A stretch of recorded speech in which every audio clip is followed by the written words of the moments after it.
Are radio ads killing the podcast star? The latest from podnews.net with Libsyn. Stop dreaming, start podcasting.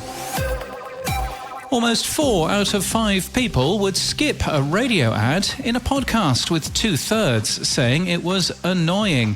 The research from Signal Hill Insights and Pacific Content warns us that creative and content must be designed for the experience, and that podcast creative can't be an overthought. You'll find that linked from our show notes and our newsletter at podnews.net.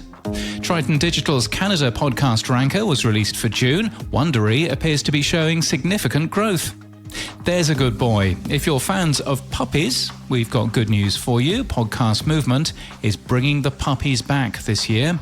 London's Evening Standard reports anger from podcasters as the British Podcast Awards charges £300 to attend. That's almost $400. Tickets last year were just £75. Haymarket, who bought the awards last year, points to a bursary scheme that can be applied for and says that the awards event has been moved to a central London venue. Magellan AI has released the podcast advertising benchmark report for Q2 23. A free download, it analyses over 135,000 episodes to give a snapshot of podcast ad trends. Blue Wire's studios at the Wynn in Las Vegas are now also being used by other networks too, pulling in 30 different NBA creators in the facility.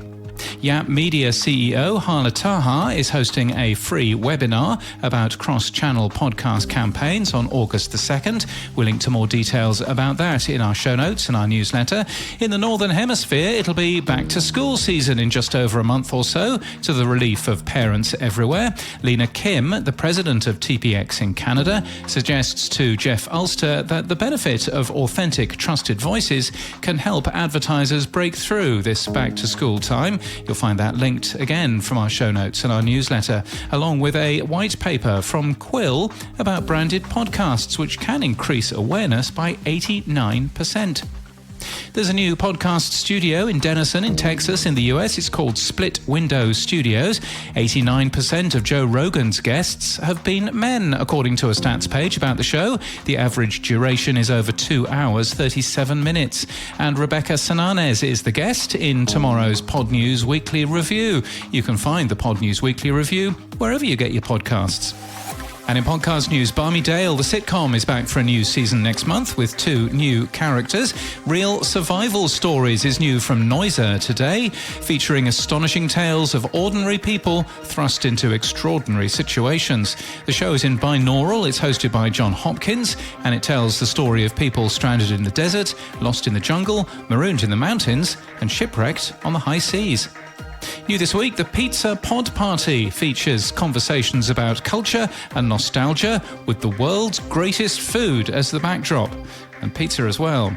Vox Media's Land of the Giants, a narrative podcast about big tech, has a new season out today. It looks at 20 years of Tesla, including its forgotten origin story, as well as its polarizing CEO. And if that's not enough Elon Musk for you, in October, they're promising a new season on Twitter, or X, or whatever it's going to be called by then.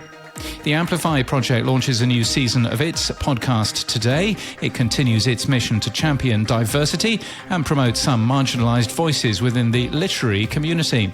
And in London, the Somerset House podcast has a new season, taking the idea of soft life as a launch point, featuring radical thinkers from the Somerset House Studios community of artists and beyond, who are each carving out new ways of being. This podcast is sponsored by Libsyn. Are you ready to tell your story? Libsyn has an all-in-one, fast, easy podcast tool that allows you to plan, record and create your podcast today. Stop dreaming, start podcasting with Libsyn at libsyn.com. And that's the latest from our newsletter. To read all the stories and subscribe, we're at podnews.net.